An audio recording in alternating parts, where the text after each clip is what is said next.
اعوذ باللہ من الشیطان الرجیم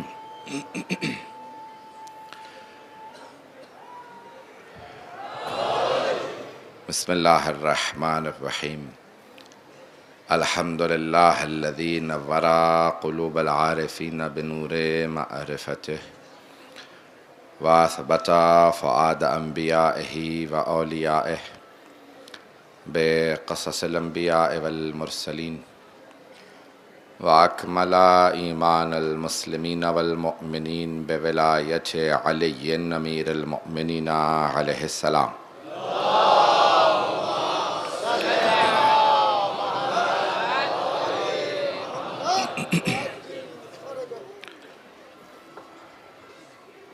والصلاة والسلام والتحية والإكرام على أفضل الموجودات العبد المؤيد والرسول المسدد المصطفى الأمجد المحمود الأحمد أعني أبا القاسم محمد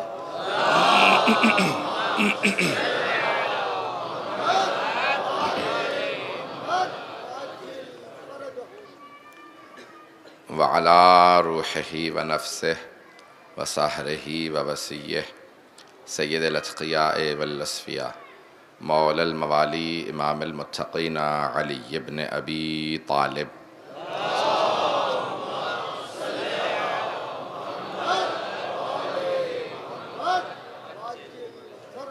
وعلی اوصیائہ لا سیما بقیت اللہ فی الارضین روحی و ارواح العالمین لتراب مقدمہ الفدا واللعنة الدائمة على أعدائهم أجمعين من الآن إلى قيام يوم الدين أما بعد فقد قال أبو عبد الله جعفر بن محمد الصادق عليه الصلاة والسلام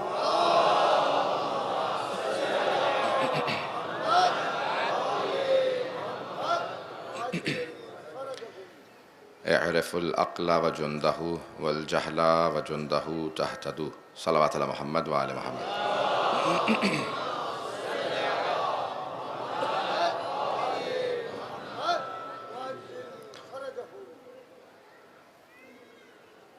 عشرہ مجالس جاری رہا، کل شام غریبہ ہیں، پرسوں آخری مجلس ہے۔ ہم نے کوشش کی ایمان و عقل کے عنوان سے آپ کی خدمت میں مطالب پیش کریں۔ دنیا کے بدلتے حالات میں اپنی عقل کا وہی صحیح استعمال کرے گا جس کے پاس ایمان ہو۔ کبھی بھی کوئی باطل سے دھوکہ نہیں کھائے گا عقل والا اگر اس کے پاس ایمان ہو۔ بعض اوقات بڑے بڑے قابل افراد، بہت بڑے بڑے سمجھدار افراد دھوکہ کھا جاتے ہیں کیونکہ ایمان سے دور ہوتے ہیں، اور بعض اوقات افراد بہت سادہ ہوتے ہیں، دیکھنے میں بہت بنیادی سمجھداری رکھتے ہیں لیکن کبھی دھوکہ نہیں کھاتے کیونکہ اہل ایمان ہوتے ہیں۔ چاہے اہل ایمان اس زمانے میں رہے ہوں چاہے اس زمانے میں ہوں، کبھی بھی باطل سے دھوکہ نہیں کھاتے کیونکہ ایمان شرط ہے انسان کی ہدایت کے لیے۔ اللہ سبحانہ وتعالی ہدایت اسی کو دیتا ہے جس کے پاس ایمان ہوتا ہے۔ سید الشہداء کو اس زمانے میں بھی وہی مانتے تھے جو اہل ایمان تھے، آج بھی وہی مانتے ہیں جو اہل ایمان ہوتے ہیں۔ عزیزان گرامی، سید الشہداء ایک ایسی ہستی کا نام ہے کہ اگر کسی کے پاس بہت کم عقل بھی ہو تو وہ جناب سید الشہداء کا تذکرہ سن کے، عزاداروں کو دیکھ کے خود بخود ان کے راستے پہ چلنے لگتا ہے۔ آج آپ دیکھیں گے کہ آپ کی اسی مجمع کے اندر صرف شیعہ نہیں ہیں، اہل سنت بھی ہیں، دوسرے شیعہ مذاہب بھی ہیں، فرقے بھی ہیں، اور پھر اگر آپ دیکھیں گے تو صرف مسلمان ہی نہیں ہیں، آپ کو عیسائی بھی نظر آئیں گے، ہندو بھی نظر آئیں گے، تمام مختلف ادیان کے، کیونکہ کوئی اسلام کو مانتا ہو نہ مانتا ہو، اگر بہت تھوڑی سی بھی سمجھ رکھتا ہو تو یہ مانتا ہے کہ حسین ابن علی حق ہے۔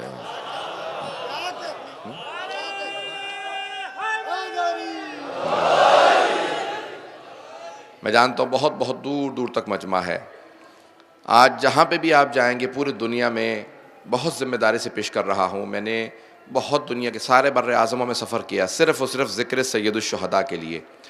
آج آپ چلے جائیے آسٹریلیا، نیوزی لینڈ سے لے کے جاپان، چین، پوری دنیا کے کوئی خطہ ایسا نہیں ہے، افریقہ کا کوئی ملک نہیں ہے، یورپ کا کوئی ملک نہیں ہے، امریکہ کا کوئی اسٹیٹ نہیں ہے، چاہے جنوبی امریکہ میں چلے جائیں، مرکزی امریکہ میں چلے جائیں، کینیڈا، کہیں پہ چلے جائیں، بڑے سے بڑے چھوٹے سے چھوٹے شہر میں آج ذکر سید الشہداء برپا ہے۔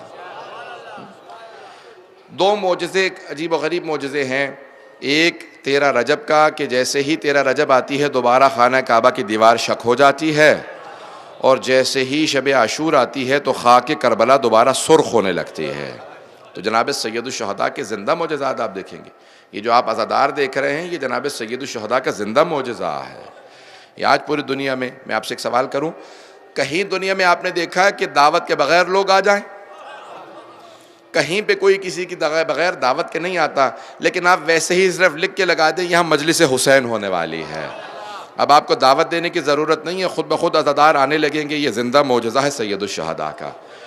یہ کیونکہ جناب ختم مرتبت نے جناب سیدہ سے وعدہ کیا تھا، ہے میری لخت جگر، اللہ نے مجھ سے وعدہ کیا ہے تا قیامت حسین کا نام صرف باقی ہی نہیں رہے گا، اس ذکر کی حرارت مومنوں کے دلوں میں ایسی رہے گی کہ کبھی بھی سرد نہیں ہوگی۔ یہ آپ کے جو دلوں میں حرارت ہے، یہ جناب سیدہ سلام اللہ علیہا کی دعا کا اثر ہے جو آپ کے دلوں میں یہ حرارت باقی ہے۔ جب پہلی مرتبہ ہمارے یہاں لندن میں علم حضرت عباس نصب کیا گیا تھا تو مرحوم عاشور کاظمی بہت بڑے شاعر تھے، انہوں نے کہا تھا زہرا تیری دعا ہے، زینب تیرا کرم ہے، لندن کی سرزمین پہ عباس کا علم ہے۔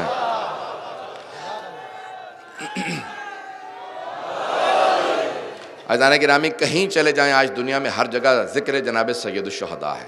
آج صرف نجف و کربلا نہیں ہے، عراق و ایران نہیں ہے، پاکستان و ہندوستان نہیں ہے، آج کشمیر، افغانستان نہیں، صرف پوری دنیا میں کسی خطے میں چلے جائیں، آپ سمجھتے ہیں کہ صرف خلیج کے ممالک ہوں گے، پوری دنیا کے ہر خطے میں آج ذکر سید الشہداء ہے۔ یہ وہ وعدہ ہے جو جناب سرور کائنات نے جناب سیدہ سے کیا تھا۔ جناب سیدہ نے جب دعا کی تھی کہ اگر میرا بیٹا مظلوم مارا جائے گا کون ماننے والا ہوگا، کہا 72 تھے کربلا میں، لیکن آج ان 72 کے ماننے والے پوری دنیا میں موجود ہیں، اور جو مسلمان نہیں ہیں وہ بھی حسین ابن علی کو مانتا ہے۔ آج جناب سید الشہداء کا تذکرہ، تو یہ عقل اور ایمان یہ بہت بڑی نعمتیں ہیں۔ میں دو باتوں کو آج آپ کے سامنے پیش کروں گا۔ آج اب فضائل کی شبیں نہیں رہیں، لیکن انسان اپنے ایمان کو بڑھانا چاہتا ہے تو یہی فرش عزیز پہ آنا، خدمت کرنا، آتے رہنا، یہ بہت بڑی سعادت ہے۔ انسان کی عقل تبرک، یہ جو جناب سید الشہداء کے نام سے منسوب ہوتا تبرک، اسے کھانے سے عقل بھی بڑھتی ہے، ایمان بھی بڑھتا ہے۔ اور ایک اور بات کہہ دوں، کبھی گریز نہ کریں۔ بہت سے لوگ کہتے ہیں تبرک ہے ہم اپنے پاس رکھیں گے، نہیں، سب کو تبرک دیجئے، حتیٰ وہ جو کہتے ہیں میں شیعہ نہیں ہوں اسے بھی تبرک دیں، اس تبرک کا اثر یہ ہوگا اس کے دل میں حسین کی محبت آئے گی۔ عزیزان گرامی، یہ تبرک ہم اسی لیے تبرک کہتے ہیں، اسے بابرکت ہے، ذکر سید الشہداء کے نام سے اگر تقسیم کیا جاتا ہے پورے دنیا میں آج تبرک ہے۔ اے حسین ابن علی جو خود دنیا سے بھوکے پیاسے چلے گئے، آج ان کے نام پہ سب سے زیادہ کھلایا جا رہا ہے، پلایا جا رہا ہے۔ کبھی آپ نے غور کیا؟ میں مصائب پہ نہیں آیا لیکن دیکھ رہا ہوں آنکھوں میں آنسو ہیں سب۔ عزیزان گرامی، ابھی میں پڑھوں گا فضائل، سنیں گے۔ آج وہ ہستی کے جن کے نام پہ سب سے زیادہ کھلایا پلایا جاتا ہے، جو خود بھوکے پیاسے چلے گئے، آج آپ جائیں گے نا عاشورے پہ، پورے راستے میں کربلا کے لوگ اپنے موقف لگائے بیٹھے ہیں، ہر آدمی سے کہتے ہیں تمہیں حسین کا واسطہ میرے دسترخوان پہ بھی کچھ کھا لو، تبرک ہے، تبرک کھا لو۔ آپ جائیں، ایک غریب آدمی ہے، چھوٹا سا باغچہ ہے، وہاں پہ اس نے زمین پہ دسترخوان بچھا رکھا ہے، روٹیاں کاٹ کے رکھی ہیں، بیچ میں کھجور ہے، کا تبرک ہے۔ کسی نے پوچھا کون ہے آپ؟ کہا بہت غریب آدمی ہوں، یہ چھوٹا سا باغ میرا ہے، پورے سال کھجور اگاتا ہوں، جب حسین کے زائرین آئیں گے تو کھلاؤں گا۔ کسی کے نام پہ اتنا دنیا میں نہیں کھلایا جاتا، کسی کے نام پہ اتنا نہیں آج سبیلیں لگائی جاتی جتنا جناب سید الشہداء کے نام پہ۔ آپ نے کبھی غور کیا؟ اللہ سبحانہ و تعالیٰ کا وعدہ ہے جو میرے نام پہ قربانی دے گا اس کا نام ہمیشہ بلند رہے گا۔ جناب سید الشہداء نے قربانیاں پیش کی، آج ان کے نام پہ دنیا میں سب سے زیادہ کھلایا پلایا جاتا ہے۔ یہاں تک کسی نے ایک کلپ بھیجا کہ کوئی ہندو خاتون ہے، وہ کسی امام بارگاہ میں گئی، کہا ہم نے پچھلے سال منت مانی تھی، ہماری منت پوری ہو گئی ہے، تو میں نے یہ نظر پکوائی ہے۔ اب سب ہچکچا رہے تھے کہ ہندو خاتون کا ہاتھ لگا ہوگا کیسے لیں، تو اس نے کہا گھبراؤ مت، میں جانتی ہوں آپ ہمارے ہاتھ کا نہیں کھاتے، میں نے ایک سید زادے سے درخواست کی تھی کہ تبرک ہمارے لیے پکا دے، کیونکہ میں نے آپ کے جد کے لیے مجلس کرانی ہے۔ عزیزان گرامی، پوری دنیا کو احساس ہے حسین ابن علی کون ہے۔ آج اپنے دلوں میں جھانک کے دیکھیں، آپ کو احساس ہوگا حسین ابن علی کی عظمت کیسی ہے۔ آج خود بخود بغیر دعوت کے ہر انسان خود پوچھ رہا ہوتا ہے عاشورہ کب آنے والا ہے، شب عاشور کب ہے۔ جو نہیں بھی مانتے، آج پوری کراچی میں آپ دیکھیں گے ہر جگہ پہ اہتمام ہو رہا ہے۔ کئی لوگوں سے سوال کریں گے آپ شیعہ؟ نہیں، میں شیعہ نہیں ہوں لیکن حسینی ہوں، میں حسین ابن علی کا ماننے والا ہوں۔ تو جناب سید الشہداء کے یہی انسان کا، یہاں پہ انسان کی عقل دم بخود رہ جاتی ہے کہ انسان وہ حسین جن کو کربلا میں گھیر کے 72 کے لشکر کے ساتھ مار دیا گیا، لیکن آج سب سے زیادہ نام ہی حسین ابن علی کا ہے۔ چند جملے میں فضائل کے پیش کرنا چاہتا ہوں جناب سید الشہداء کے، تاکہ ایمان میں اضافہ ہو جائے۔ اگر بہت زیادہ پریشان ہوں تو جناب سید الشہداء کی نیت کر کے صلوات پڑھتے چلے جائیں گے تو آپ کے خود بخود اس کام میں آسانی آ جائے گی۔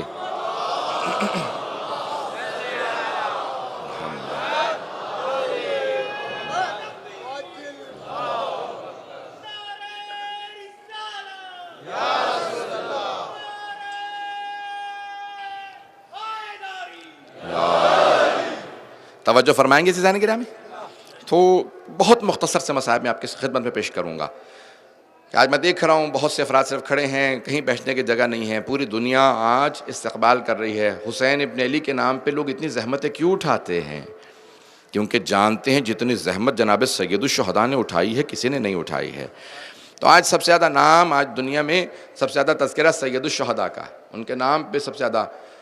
تو میں جو بات پیش کرنا چاہ رہا ہوں کہ ایمان آپ کا اضافہ ہوگا کہ اگر جناب سید الشہداء کے نام پہ خرچ کریں۔ 8ویں امام سے پوچھا کسی نے، کہا کہ مولا یہ پیغمبر اسلام کی حدیث ہے کہ حسین سفینۃ النجات ہے، کشتی نجات ہے، ایک ایسا سفینہ ہے، ایک ایسا بیڑا ہے کہ جو نجات دلاتے ہیں۔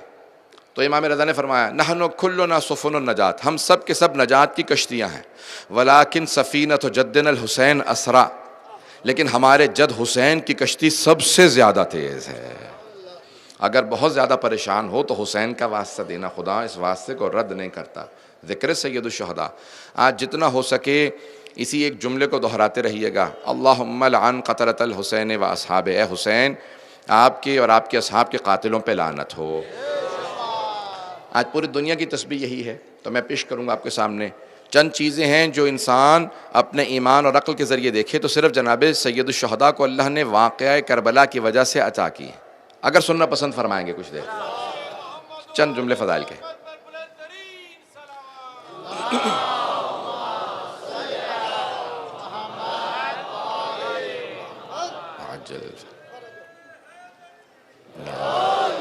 شاید کبھی میں نے پیش کیا ہو، میرے ذہن میں نہیں ہے، یہ 5واں سال ہے آپ کی خدمت میں پیش کر رہا ہوں مطالب۔ تو عزیزان گرامی چند ایسے فضائل ہیں جو مخصوص ہیں سید الشہداء سے۔ کسی کے لیے بھی دنیا میں اتنی مجالس نہیں ہوتی جتنی سید الشہداء کے لیے، حتیٰ جناب رسالت مآب، حتیٰ جناب امیر المومنین، حتیٰ جناب سیدہ امام حسن، کسی امام کے لیے کبھی آپ نے غور کیا جتنی مجالس جناب سید الشہداء کے لیے؟ کیوں؟ کیونکہ جس طرح سے آپ کو شہید کیا گیا ہے، ہر امام نے چاہا یہی کہ جناب سید الشہداء کی مجالس سب سے زیادہ برپا۔ عزیزان گرامی اسلام میں مٹی پاک ہے لیکن مٹی کھانے کی اجازت نہیں ہے۔ کسی بھی نبی یا امام کی قبر کی مٹی کھانے سے ممانعت ہے اسلام میں، لیکن قبر جناب سید الشہداء کی مٹی مٹی نہیں ہے، خاک شفا ہے۔ اگر بیمار کو دے دی جائے تو اس میں شفا ہے، البتہ چند ذرات۔ مسافر کے لیے ہے احادیث میں اپنے ساتھ رکھو، اگر سمندر میں سفر کر رہے ہو، سیلاب آ جائے، طوفان آ جائے تو چند ذرات اس مٹی کے خاک کربلا کی مٹی کے ڈال دینا، سیلاب تھم جائے گا، جانتا ہے یہ حسین ابن علی کی خاک ہے۔ اگر کوئی بیمار ہو جائے تو اس کو ایک مرتبہ صرف چند ذرات چٹا دینا، اس کی بیماری دور ہو جائے گی، کیونکہ جناب سید الشہداء کا صدقہ ہے۔ اور اگر کوئی نماز پڑھے اس کی نماز قبول نہ ہوتی ہو، روایت کے الفاظ ہیں، ہم کہتے ہیں نا سبحان ربی الاعلی و بحمد، اللہ بہت بلند ہے، تعریف اس خدا کی منزہ ہے وہ ذات جو بہت بلند ہے، لیکن جب ہم ذکر کرتے ہیں وہ ذکر اٹھ نہیں پاتا، آسمان پہ نہیں جا پاتا، کیونکہ ہماری نیتیں خالص نہیں ہوتی۔ لیکن چوتھے امام کہتے ہیں لیکن اگر میرے بابا کی خاک کربلا پہ سجدہ کر کے کہو سبحان ربی الاعلی و بحمدہ، تو 7ویں آسمان تک وہ ذکر جاتا ہے۔ کہا مولا کیوں؟ کہا کیونکہ میرے بابا کے خون کا اثر ایسا ہے کہ وہاں تک لے جاتا ہے۔ عزیزان گرامی جناب سید الشہداء کے معجزات ہیں، کہیں پہ بھی چلے جائیں تو وہاں 3 دعائیں ایک ایک دعا ہر جگہ مستجاب ہوتی ہے سوائے خانہ کعبہ کی اور حرم سید الشہداء کی، کہ پہلی 3 دعائیں مستجاب ہیں۔ پروردگار کے حرم کی وجہ سے مکہ کو مکرمہ کہا جاتا ہے، نبی اکرم کی عظمت کی وجہ سے، ان کے حرم کی وجہ سے مدینہ کو منورہ کہا جاتا ہے، جناب امیر علیہ السلام کے حرم کی وجہ سے نجف کو اشرف کہا جاتا ہے، مشہد کو مقدس کہا جاتا ہے۔ لیکن یا صرف عرش معلیٰ کو عرش معلیٰ کہا جاتا ہے، یا پھر کربلا کو کربلا معلیٰ کہا جاتا ہے۔ روایات میں پوچھا چھٹے امام سے، مولا کربلا معلیٰ اعلیٰ سے ہے معلیٰ، سننا پسند فرمائیں گے آگا؟ عرش تو اعلیٰ ہے اس لیے عرش معلیٰ کہا جاتا ہے، کربلا تو زمین پہ ایسے معلیٰ کیوں کہا جاتا ہے؟ کہ ہر سرزمین بہت زیادہ ناز کرتی تھی کہ مجھ سے بہتر کوئی زمین نہیں ہے، یہاں تک کہ جناب سید الشہداء کو جب خاک کربلا میں رکھا گیا تو کربلا معلیٰ کی سرزمین نے کہا خبردار اب کوئی ناز نہ کرے، مجھ میں حسین ابن علی ہے، حسین ابن علی کا وجود مقدس میرے پاس ہے، تو اس لیے اس سرزمین کو کربلا معلیٰ کہا جاتا ہے۔ روز قیامت روایت کے الفاظ ہیں، ہر نبی کو ہر امام کو محشور کیا جائے گا۔ میں بہت تیزی سے چل رہا ہوں۔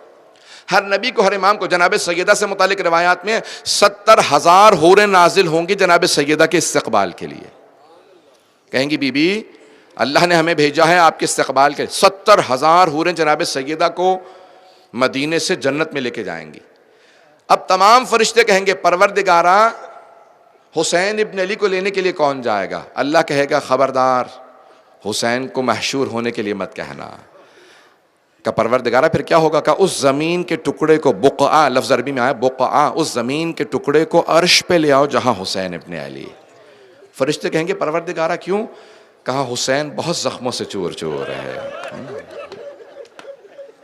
حسین ابن علی بہت زخموں سے چور چور ہے، اس زمین کے ٹکڑے کو عرش پہ لے آؤ۔ اگر میں چند جملے پیش کر پایا آج تو آج ابھی میں اپنے ماتمی بھائیوں سے درخواست کروں گا، کچھ دیر چلتے رہیں گے، ماتم ضرور کیجئے گا، کوئی ماتم سے نہیں روکتا، لیکن تھوڑے مصائب سن لیجئے گا، آپ کو ماتم میں بھی زیادہ مصائب محسوس ہوں گے اگر مصائب چند جملے سن لیں گے۔ 5 سے 10 منٹ کی میں آپ کو زحمت دوں گا۔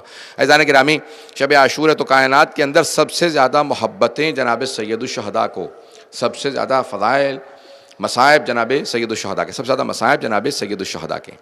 میں بھی مصائب پہ نہیں آ رہا، چند اور جملے سن لیجئے۔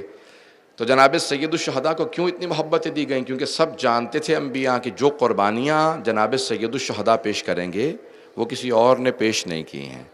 عزیزان گرامی، اگر کسی خاندان میں کسی نے ایک قربانی پیش کی ہو تو ہمیشہ اس کا نام باقی ہے۔ جناب ابراہیم نے ایک بیٹا راہ خدا میں ذبح کرنا چاہا تھا، اللہ نے حج کا اہتمام کیا۔ ایک بیٹا قربان کرنا چاہا تھا، حج کا اہتمام۔ اب سمجھ میں آیا کربلا میں زیادہ زائر کیوں جاتے ہیں، حج سے بھی زیادہ زائر کیوں جاتے ہیں؟ کیونکہ وہاں ایک بیٹے کی قربانی تھی، یہاں 18 جوانان بنی ہاشم کو دیا۔ سید الشہداء نے 18 جوان قربان کیے ہیں، کہیں کوئی علی اکبر ہے، کہیں کوئی حضرت عباس ہیں، کہیں جناب قاسم ہیں، اون و محمد ہیں، حتیٰ جناب علی اصغر ہیں۔ تو اتنی قربانیاں جہاں پیش کی گئی ہوں دنیا کے اندر، کسی کے لیے اتنی محبتیں پروردگارہ کیوں؟ کہا کہ نہیں، جناب سید الشہداء نے جو قربانیاں دی ہیں میدان کربلا میں، انبیاء لرزتے نظر آئیں گے۔ روایت کے الفاظ ہیں، حضرت ایوب کی قرآن کے اندر آیت ہے کہ جب تک قیامت تک جناب ایوب کا صبر میں نام باقی رہے گا۔ بیٹے قربان ہو گئے، فصلیں اجڑ گئیں، مکان گر گیا، سب کچھ ہو گیا، بیمار ہو گئے، لیکن پھر بھی شکرا للہ کہتے رہتے تھے، پروردگارہ ہر حالت میں تیرا شکر ادا کرتا ہوں۔ لیکن جیسے ہی ان کی ناموس پہ حرف آیا، ان کی زوجہ حضرت یوسف کی بیٹی تھی، جیسے ہی حرف آیا نا، لوگ کہنے لگے کہ بھئی اب یہ گھروں میں کام کرتی ہیں، ان سے کہو کہ اپنے بال کاٹ کے دے دیں، برقعے میں ہوتی ہیں، اگر صرف بال کاٹ کے دے دیں کہ یہ یوسف کی بیٹی ہیں۔ تو جناب ایوب نے کہا پروردگارہ میرے بیٹے چلے گئے، میں نے برداشت کیا، لیکن آج پہلی مرتبہ میری ناموس پہ حرف آیا ہے، میں یہ امتحان نہیں دے سکتا۔ تو جناب جبرائیل نازل ہو کہا ایوب، اللہ کہتا ہے قیامت تک آپ کے صبر کا ہمیشہ تذکرہ کیا جائے گا، لیکن آپ اپنے ناموس کی آزمائش نہیں دے سکے۔ تو جہاں جناب ایوب کا صبر ختم ہوتا ہے وہاں سے سید سجاد کا صبر شروع ہوتا ہے۔ عزیزان گرامی، بہت قربانیاں جناب سید سجاد ہیں۔ آج کس کس کا میں نام پیش کروں گا، کس کس کی قربانیوں کا تذکرہ کروں گا، ہیں میرے ساتھ عزیزان گرامی؟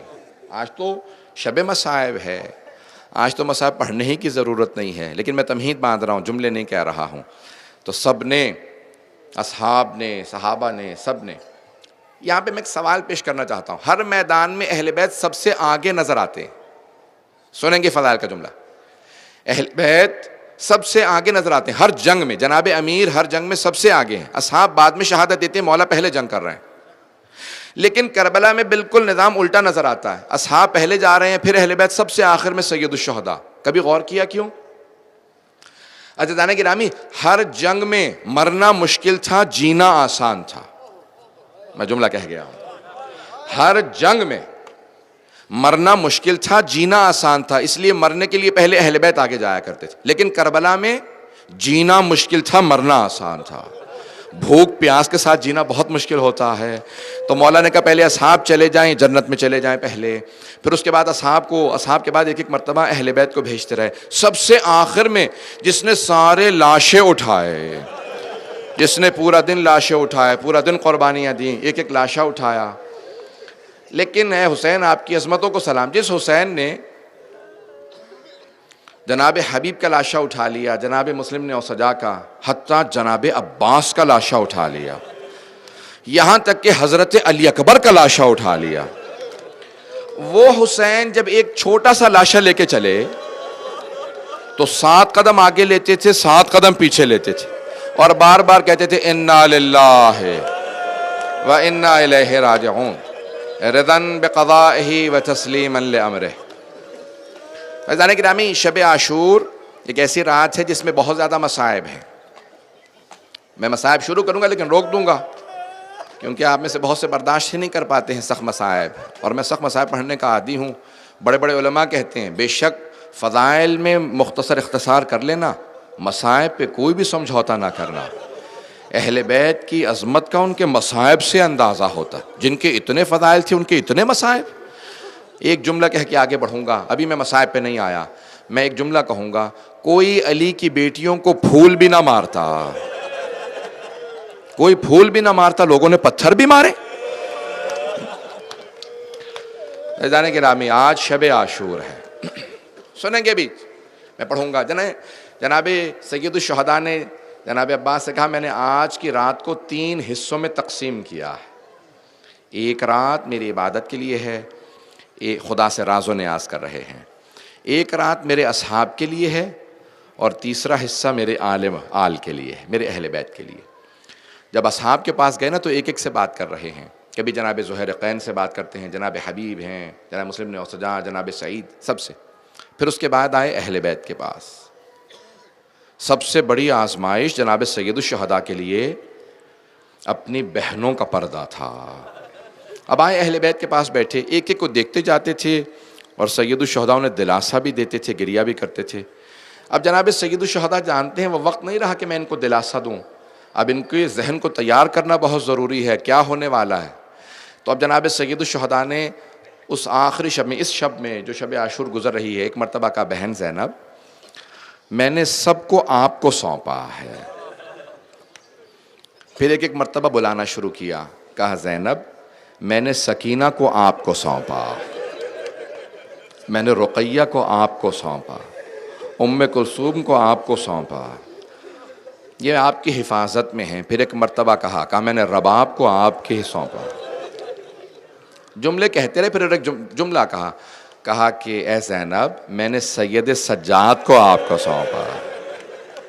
اب سمجھ میں آیا یہ شام غریبہ میں بی بی بار بار خیمے میں کیوں جاتی تھی، جلتے ہوئے خیمے کی کیوں؟ کیونکہ محافظ امامت ہیں جناب زینب. شام غریبہ میں امامت کو بچانے والی کی جلتے خیمے سے ایک مرتبہ کوئی ایسا نہ ہو کہ گھوڑوں کی ٹاپوں میں امام سجاد کو رون دے. وہ ظالم چاہتے یہی تھے امامت کا نور بجھ جائے، لیکن قدرت کو ضد تھی کہ نہیں، حق نہیں جھکنا چاہیے، حق نہیں مٹنا چاہیے. تو عزیزان گرامی، سید الشہداء اس شب میں اپنے اصحاب کے پاس، پھر اہل بیت. ایک جملہ جناب زینب سے منقول ہے، بہت سی کتابوں میں موجود ہے، کہ جناب زینب کبریٰ نے کہا بھیا آپ نے اپنے اصحاب کو آزما تو لیا ہے، کہیں یہ چھوڑ کے تو نہیں چلے جائیں گے. بابا کو اصحاب چھوڑ گئے تھے، بھیا حسن کو اصحاب چھوڑ گئے تھے. تو خیمے کے باہر جناب حبیب گزر رہے تھے. جناب حبیب کے کانوں میں آواز آ گئی. آپ نے آواز دی کہا او اصحاب حسینی، اے انصار حسینی خیموں سے باہر آ جاؤ، اپنی وفاداریوں کا ثبوت دینا ہے علی کی بیٹی کو۔ جناب حبیب نے تلوار کھینچی، کہا کہ اے علی کی بیٹی اگر آپ حکم دیں ہم اپنی تلواروں سے اپنی گردنیں کاٹ دیں گے۔ تو جناب زینب نے رو کے کہا کہ اماں میرے بھائی حسین کے اصحاب بہت وفادار ہیں۔ سید الشہداء نے کہا بہن جیسے اصحاب انصار اللہ نے مجھے دیے ہیں ویسے نہ میرے نانا کو ملے، نہ میرے بابا کو، نہ میرے بھائی حسن کو، میرے انصار وفادار ہیں۔ میں نے بہت کوشش کی آرام آرام سے لے کے چلوں مسائل تاکہ کوئی جلد بازی نہ کرے۔ آج جلد بازی نہ کیجئے گا، آرام آرام سے گریہ کرتے رہیں، لیکن آج میں کہوں گا ہر آنکھ میں آنسو ضرور آنا۔ آج کوئی آئے نہ آئے مجلس میں 3 بیویاں ضرور آئیں گے، آپ کے آنسوؤں کو رومال میں لے کے جائیں گی۔ پہلی بیوی جناب سیدہ ہے، بیوی ہمارے ان آنسوؤں کو اپنے رومال میں جگہ دیجئے گا۔ دوسری بیوی ذرا مسورات سے کہیے گا ذرا دیکھتی تو رہیں کسی کے پہلو میں جناب زینب نہ بیٹھی ہوں۔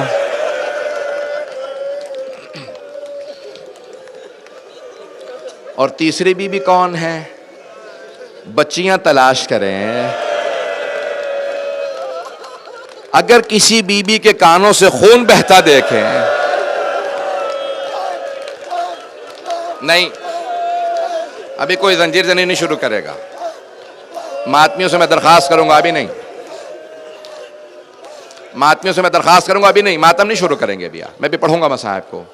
عزیزان گرامی بڑی سخت رات ہے، بڑی سخت رات ہے۔ ایک جملہ کہوں گا، جب جناب مختار مختلف قاتلوں سے پوچھ رہے تھے نا بتاؤ تم نے کربلا میں کیا کیا، تو مختلف لوگوں سے پوچھتے تھے بتا تو نے کربلا میں کیا کیا، تو بجدل سے پوچھا تو نے کربلا میں کیا کیا تھا، کہا میں نے حسین کی انگلی کاٹی تھے۔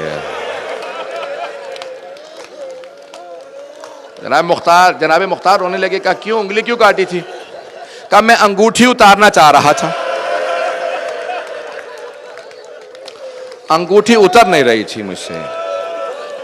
نہیں بھئی ابھی سنیں گے، ماتم کیجئے گا لیکن ابھی سنیں گے، میں 5 سے 10 منٹ صاحب سے کہہ رہا ہوں کہ مجھے دے دیجئے گا، تو ابھی سنیں گے چند جملے مصاحب کے۔ پھر جناب مختار نے ایک آدمی سے پوچھا بتا، ابو خلیق سے پوچھا، ابو خلیق اے ابو خلیق تو اتنا پتھر دل ہے کہ حسین پہ اتنے مصائب گزر گئے، کبھی تمہیں رونا آیا؟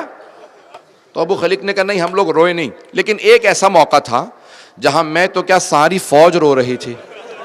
کہا کون سا موقع تھا؟ کہا جب حسین ایک چھوٹا سا بچہ لے کے آئے۔ نہیں روک لیں، نہیں بیٹا بیٹھ جاؤ، نہیں بیٹو ابھی میرے بچوں ابھی نہیں، میں بھی پڑھوں گا مسائل۔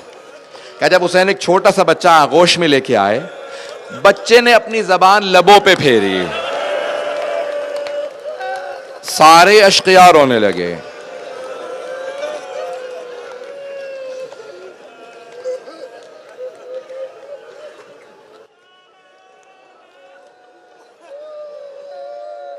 بس بھئی سنیں گے؟ نہیں بیٹھ جائیں، بیٹھ جائیں ابھی میں پڑھوں گا، بیٹھ جائیں میں بھی پڑھوں گا، بیٹھ جائیں ابھی سنتے رہیں آپ لوگ اندر، کوئی میں ابھی کہہ رہا ہوں ماتم میں بھی سنیں گے ابھی مصاحب کو، میرے ساتھ ہے توجہ لوگوں کے؟ 2 جملوں کی زحمت دے رہا ہوں میں تو بھی، مجھ سے اگر آپ کہیں نا شب عاشور 2 گھنٹے مصاحب پڑھو، میں 2 گھنٹے پڑھ سکتا ہوں، اور میرا وعدہ ہے مصائب ختم نہیں ہوگا۔ بس بھی ایک جملہ میں کہہ رہا ہوں، ایک ایسا وقت آیا جناب سید الشہداء نے اپنے ہاتھ میں بچے کو لیا، میدان میں لے کے آیا، کہا اگر تمہارے نزدیک کوئی مجرم ہے تو میں ہوں، میں نے یزید کی بیعت نہیں کی، بچے کا کیا قصور ہے، اسے پانی پلا دو۔ بس ایک مرتبہ حرملہ یزید نے، ایک مرتبہ عمر سعد نے کہا حرملہ اقطع کلام الحسین، حسین کی کلام کو بند کر دو۔ حرملہ نے تیر رکھا، چلانا چاہا، جیسی تیر چلانا چاہا نا تو تیر گر گیا، دوسری مرتبہ تیر رکھا، تیر گر گیا، جب تیسری مرتبہ اس نے تیر اٹھایا نا تو عمر سعد نے کہا حرملہ کیا بات ہے، تجھ سے ایک بچے کو نہیں مارا جا رہا؟ کہا جب بھی میں مارنا، میری طرف دیکھیے گا، کہا جب بھی مارنا چاہتا ہوں کوئی برقع پوش بی بی برقع پھیلا کے کہتی ہے حرملا تیری بھی اولاد ہے، میرے بچے کو نہ مار۔ حرملا نے تیر چلایا، کان سے لے کے کان تک گلا چھدا۔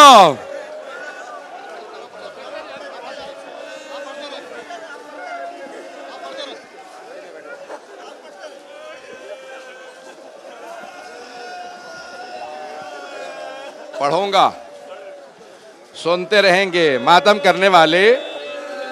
ایک مرتبہ کہیے گا حسین آپ کے علی اصغر کا بڑا صدمہ ہے۔ ایک مرتبہ تیر چلا، روایت کے الفاظ ہیں بچے کا گلا چھوٹا تھا، تیر بہت بڑا تھا۔ ذبح من الاذن الى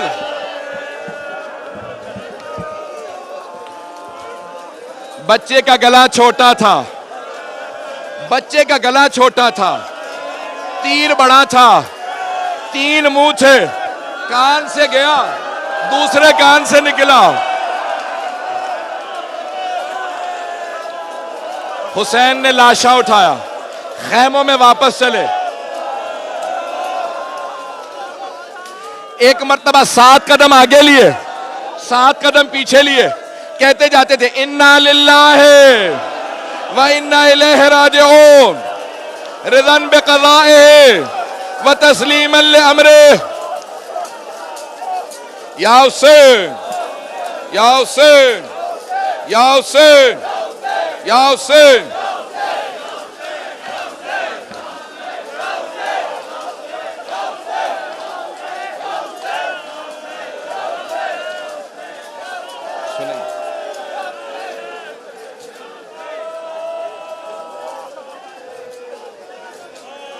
دو جملوں کی زحمت دے رہا ہوں بس بھئی۔ ایک مرتبہ سید الشہداء نے کہا جب لاشا واپس لائے جناب علی اصغر کا، کہا رباب میری ایک آخری حسرت ہے، کل جب 11 محرم کو لاشیں پامال ہوں گے میرے علی اصغر کا لاشا پامال نہ ہو۔ مولا حسین نے قبر کھودی، لاشا رکھا، قبر کو بند کیا۔ 11 محرم کا دن نکلا، انہوں نے ہر لاشے کا سر کاٹا، نیزے پہ بلند کیا۔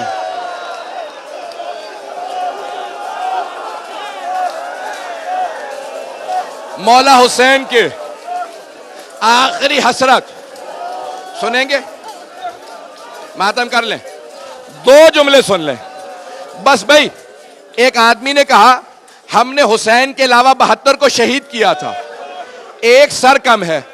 کسی ملعون نے کہا میں نے اپنی آنکھوں سے دیکھا تھا، حسین نے خیموں کے پیچھے ایک بچہ دفنا دیا تھا۔ 4 آدمی گھوڑوں پہ سوار ہوئے، ہاتھوں میں نیزے لیے، گھوڑے دوڑاتے جاتے تھے، نیزے زمین میں مارتے جاتے تھے۔ اتنے میں ایک نیزہ زمین میں گیا، اب جو نکلا ایک ننھا سا لاشا، گلا کاٹا، نیزے پہ بلند کیا۔ جناب رباب نے کہا مولا میری آخری حسرت۔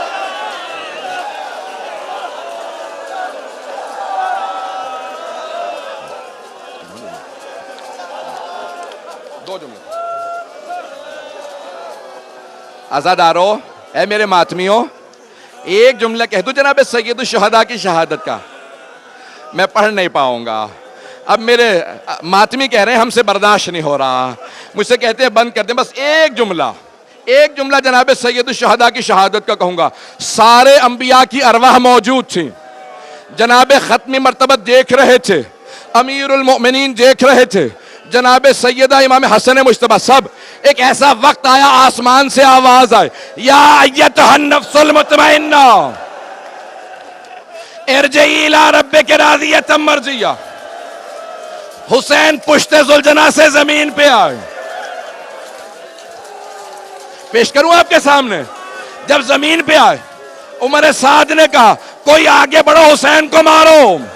شمر آگے بڑھا، سر سے امامہ اتارا، بالوں میں ہاتھ ڈالا، خنجر اٹھایا۔ جب تلوار چلے جناب سیدہ نے ہاتھوں کو رکھا، شمر مت مار، میں نے چکیاں پیس کے پالا تھا۔